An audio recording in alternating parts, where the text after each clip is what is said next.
Mr. Kendle, how you doing, sir? We're here All right. to talk about a hot little club called the Akron Pros. I got to admit, I am embarrassed to say this. I was not totally aware of the Akron Pros, and by that I mean at all, and I'm embarrassed by my ignorance of it.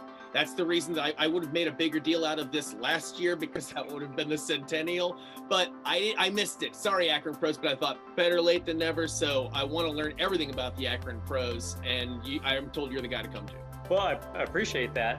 But yeah, I mean, that's what's exciting is when you talk about the National Football League and see how it's grown, and it's this, multi-billion-dollar industry, and it's all over the news every single day. When you start to dig through its history, it all comes back to this Canton-Akron region. The National Football League was founded as the American Professional Football Association in 1920, right here in Canton, Ohio. Between the Canton Bulldogs and the Akron Pros, most pro football teams of that era, the powerhouse pro football teams at least, were all in and around this Northeast Ohio area. What is it about this area that made football such an important part of it? Well, I think it's twofold a little bit, but they both come back to industry and kind of that grit and that hard work that we talk a lot about here, in the Canton, Akron, Cleveland area. I don't practice it myself, but I do respect it. But when you go back and you look at the rise of professional sports, even baseball, a lot of that comes from the Industrial Revolution. Individuals coming off the farms and into factories and having a little bit more change in your pocket, having more free time because you have a job and it's a certain amount of time, and then you go home.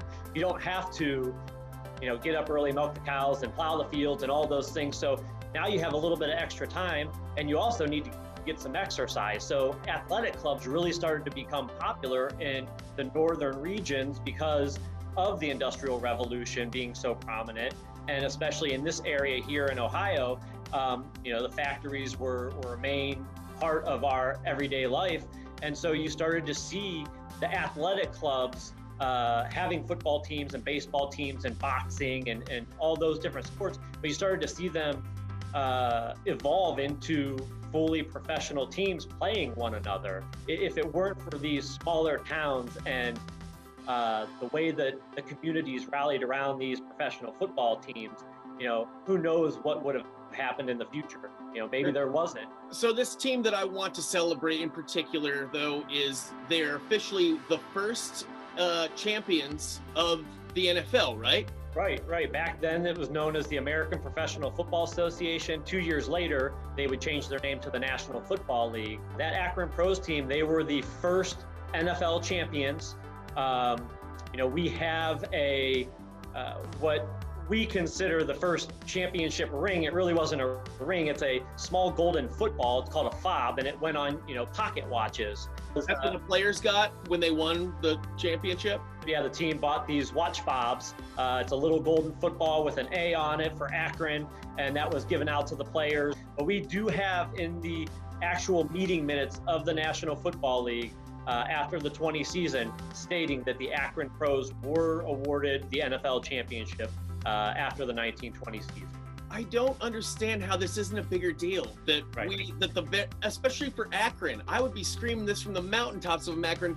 We are the home of the very first NFL champions. Why isn't it a bigger deal? I'm very passionate about celebrating this heritage, so I appreciate you guys having me on and wanting to talk about the pros, because that story needs to be told more. I mean, it just seems like a layup. Here's this area loves football, it loves celebrating championships, it loves to party and drink. Have a celebration once a year and celebrate the championship of Akron Pros. I think that should be a thing. Just in terms of the way that the NFL was structured back then, certainly wasn't the fanfare that the league has today.